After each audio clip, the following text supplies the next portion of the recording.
Hi and welcome to the third of 4 videos for section 3.2. As I alluded to at the end of the second video, this one is all about graphing these polynomial functions.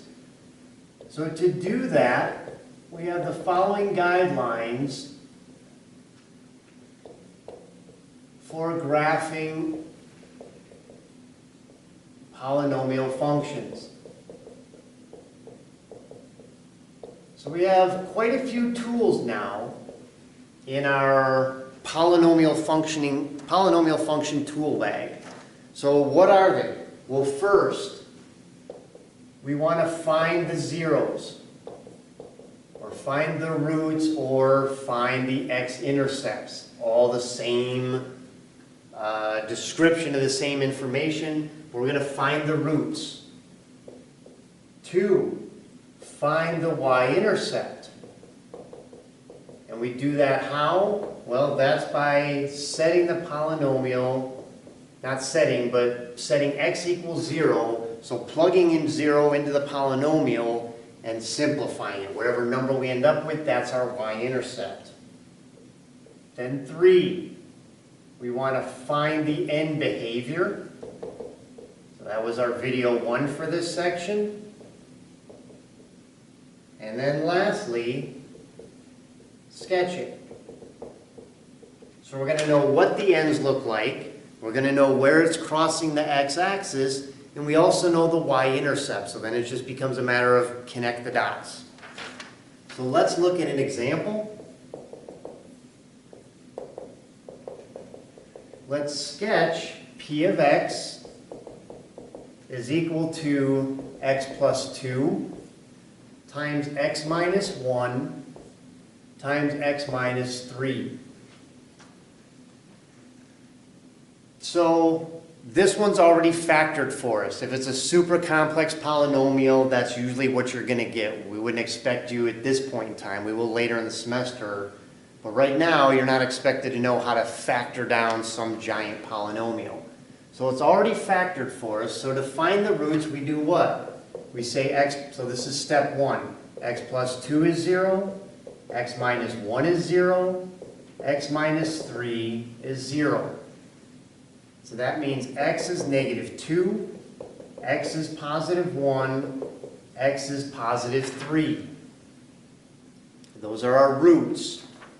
Number 2, we want to find the y-intercept, which is to say, what is p of 0?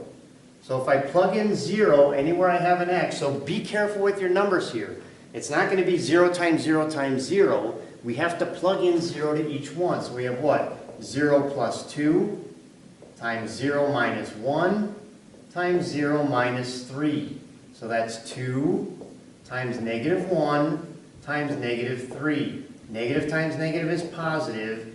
2 times 1 is 2 times 3 is 6. So this is positive 6. Number 3, the end behavior. So for end behavior, we need what? We need the coefficient and we need the highest degree of the polynomial. Well, this is already factored. So how can we figure this out? Well, all we're going to do is look at this x, so 1x times 1x times 1x. If I was to FOIL this thing and then multiply it again, ultimately, the degree of this polynomial is however many x terms I have here, right? So it's x times x is x squared times x is x to the third. And it's 1 times 1 times 1. So if I was to multiply this whole thing out, it's going to be x to the third plus, who cares? Right? Because I don't care what comes after the first term. I'm only concerned with the degree and the coefficient of the first term. This is x to the third. It's positive, so the end behavior looks like what? It looks like that. It's that graph that snakes through the origin typically, but we have to see where we have these different points. But what I know is I start in the bottom left, I come around here, and I end at the top right. So now, number 4, sketch this guy.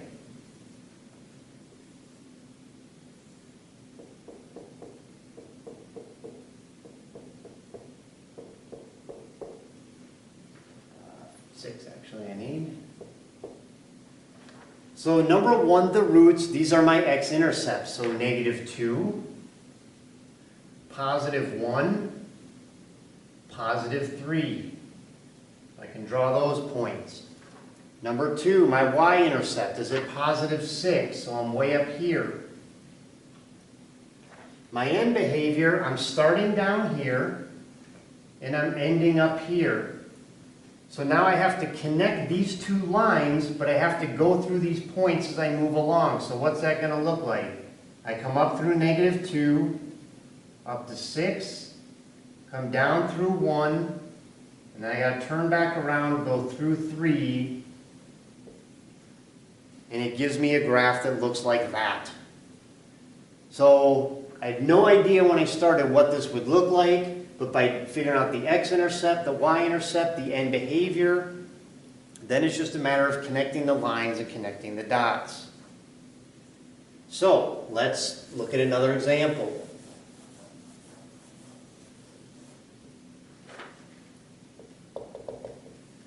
So we want to sketch p of x is equal to x to the third minus 2x squared minus 3x.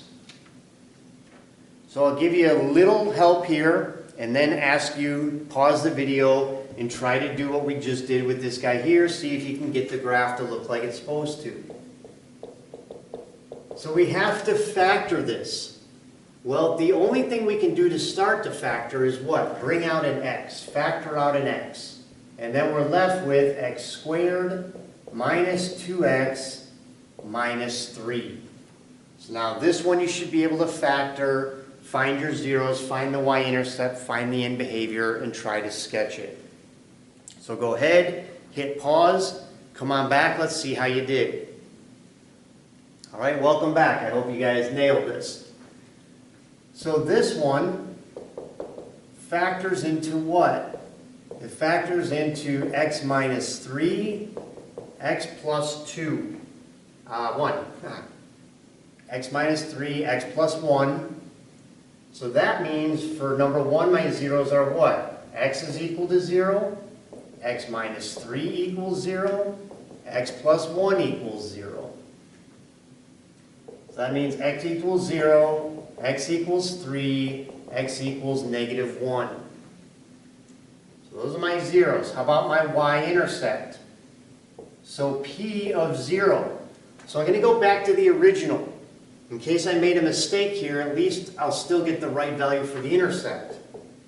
So we have what? 0 cubed minus 2 times 0 squared minus 3 times 0. Well, these all become 0. So my y-intercept is at 0.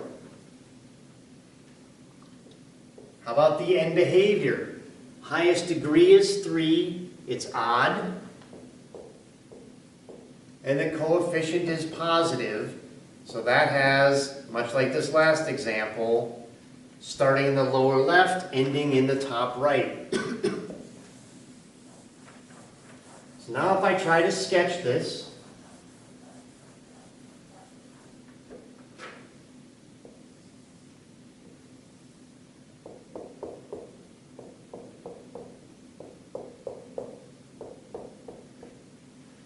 so my intercepts, 0, 3, -1. So 0, +3, -1. My y-intercept is at 0. Well, it's the origin, which also happens to be one of our x-intercepts. I'm starting down here, ending up here. So how do I do that? By connecting the dots. I got to come up through here, turn around, come down this way, and then come back through. So that gives me the sketch of what this function looks like. So we don't have to plug in a bunch of points. We can just figure out these few key features and then connect the dots. All right, let's do one more, and that'll wrap up this video.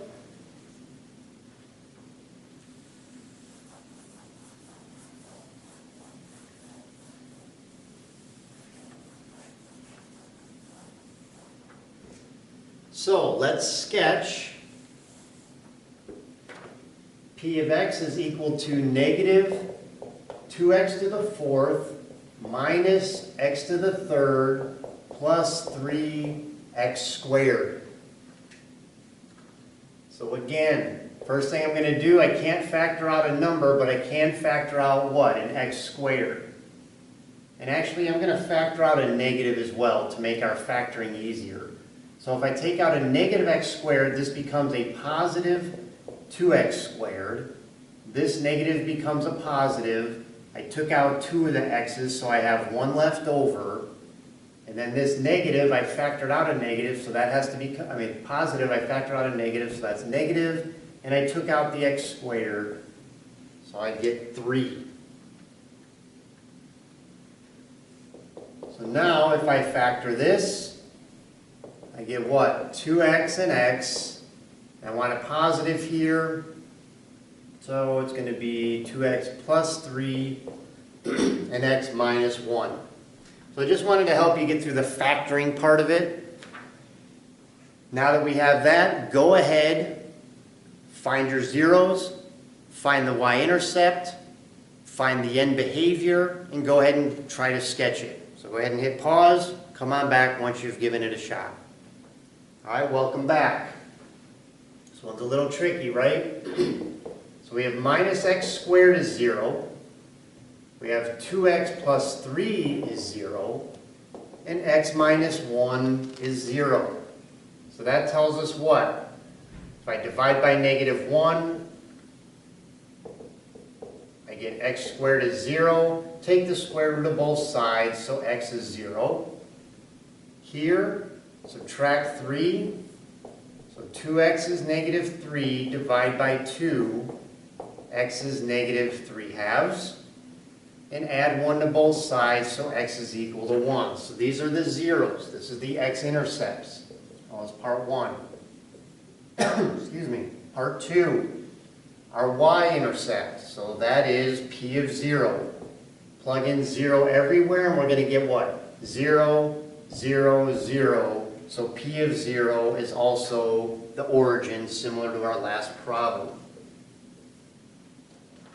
And then lastly, our end behavior, our highest degree is 4, so that's going to be our parabola look, but we have a negative coefficient, so it's an even degree, negative coefficient, so that means what? It's like a parabola but flipped upside down, so I'm starting in the lower left and I'm ending in the lower right.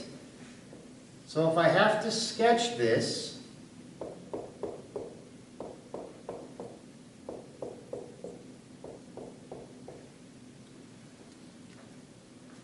I have my x-intercepts at 0,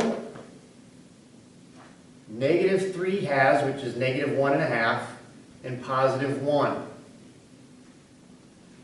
My y-intercept is the origin, 0, 0. In the end behavior, I'm starting down here and ending down here.